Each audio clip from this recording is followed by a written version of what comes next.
Hi guys, I get a lot of questions regarding my diet about how it's changed over the years of being on a raw food diet.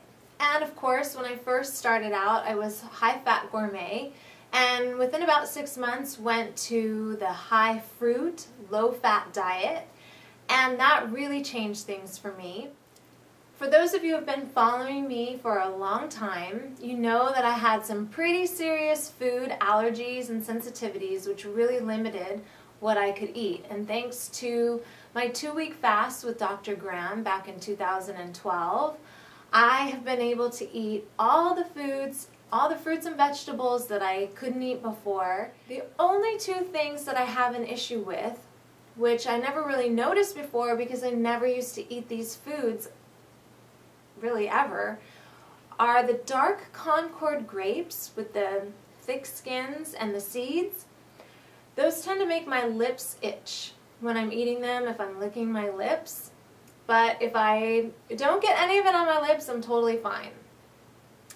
And raw carob is something that I can have like 2 or 3 times within maybe like a week or a month, but then after the 3rd time I start to notice that my joints start to hurt right away after eating it, and my skin gets like really prickly. It's very odd. So I'm kind of staying away from raw carob a little bit, but that's okay because I don't really particularly love it, but it is kind of nice, like in the raw plum carob sauce. So good.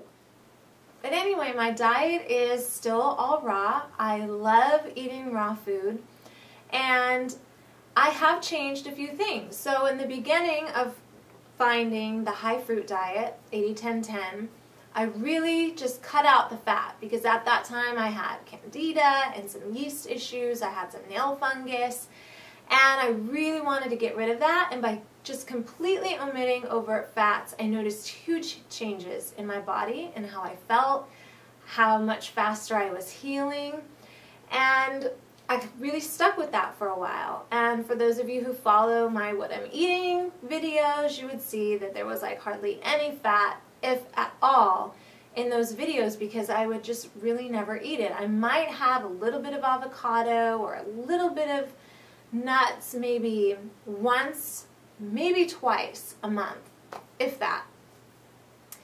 And that worked really well for me for a long time. But then last year, after the Woodstock Fruit Festival, followed by Culinary Skills Week with Dr. Graham, I was having, at those events, overt fats pretty much every day. And I noticed a positive difference by adding the fats back in after that long period of time without them. So I kept up with it, and for the most part, pretty regularly, like I would say every day, I have a tablespoon of raw chia seeds and a tablespoon of raw hemp seeds. And I'll blend the chia seeds like in a salad dressing at night, or blend them in a sauce or whatever, and then sprinkle the hemp seeds on my food afterward. And I feel really good with that. I was starting to notice a little bit of something going on with my hormones, like just feeling a little unbalanced in that regard. And adding in the chia and the hemp seeds really kind of balanced that out and made me feel better. So if I don't do the hemp or the chia, I might have like a little bit of avocado instead one night, or I might have some raw almond butter that I've made myself, or you know, a little bit of tahini or something. But for the most part, it's the hemp and the chia. So adding fats back into my diet, I definitely stay within the 80-10-10 principles. I notice that if I have too much fat, then yes, I'm going to feel kind of sluggish the next day or kind of off. But you know, I can get right up there with 10% of my total calories coming from fat, and I do really well. I also used to really avoid the garlic, onion, chive family, and I think that was really good for me at that time. It really gave me a good idea of what foods really taste like in their natural state without any stimulation. it was an amazing part of my experience not ever having garlic and onion chive stuff. But also, since last year, the fruit festival, culinary skills, and also because my husband tends to season almost all of his meals with some sort of all-purpose seasoning, which contains garlic and onions. So in order for us to smell the same, this is a tip for all of you out there who, if your partner eats garlic and onions, if you have a little bit, you're going to cancel each other out. So when you're kissing or you're talking to each other face to face, you don't have that smell of garlic and onions. So I have been more into the garlic and onion, not garlic. I don't use like garlic, but I will use garlic chives. I will use onion chives, and I will use sweet onions. This is something I learned from Dr. Graham. If you use really sweet onions like Vidalia onions or the big Maui onions that are so amazing right now, they're really sweet. When you cut them open, you don't tear up at all because they're so unbelievably mild.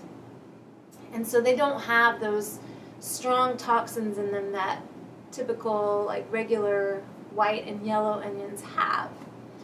So I would definitely use those more. They really make food taste amazing, like when you're making salsa, Mexican food.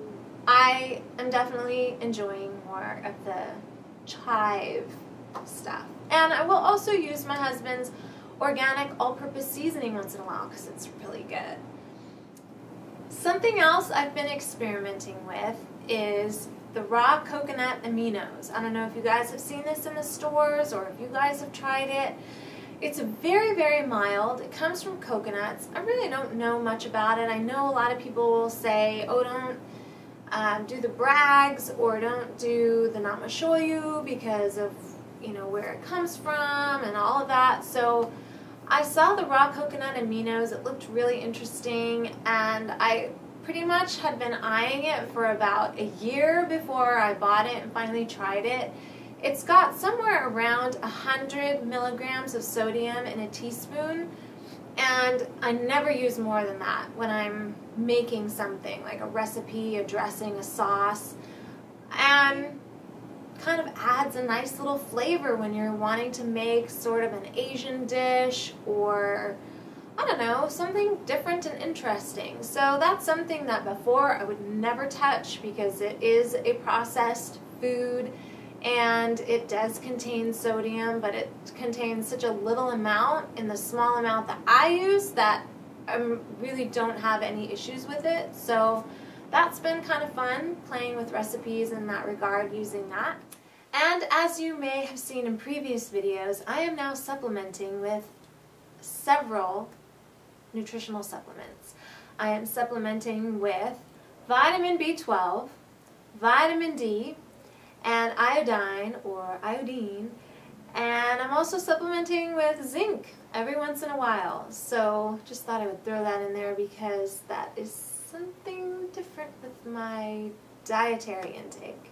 Other than that, my diet hasn't really changed a whole lot. It's just all raw, fresh, ripe fruits and vegetables, and I just love it. So if you have a question for me, if you would like to know more about my raw journey, something specific, if you have a question for me regarding my lifestyle or a question about you and something that you have a question about for yourself that you'd like to have answered here on YouTube, send me your question and I will try to make a video for you. That's it for me. Thanks so much for watching, and I will see you next time.